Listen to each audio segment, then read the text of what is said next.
So, good morning mga guys. Tingnan natin ang labas kung ano na nangyayari dito. Ang kapal na talaga guys. Ang kapal na ng ng snow. Ayan nakikita ninyo. So, ganun po siya kakapal guys ngayon. Grabe ganun na po siya kakapal ngayon ng snow guys. Diba sabi ko sa inyo 30 cm?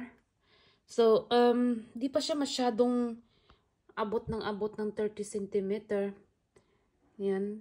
Kunti-kunti pa lang pero mamaya-maya guys. So, yan ang nagbulaga sa amin sa aming umagang paggising. Ayan. So, hanapin natin si Bibong. I think si Bibong is nandun sa labas. Tinatanggal niya yung snow.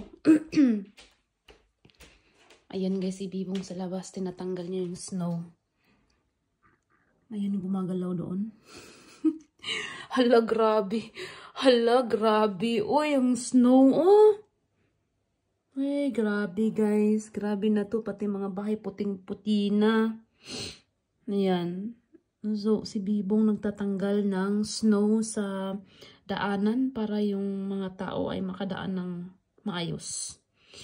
Yan lang po, guys. At kita-kita tayo for the next vlog. Thank you so much. And, ayun. See you. Bye-bye.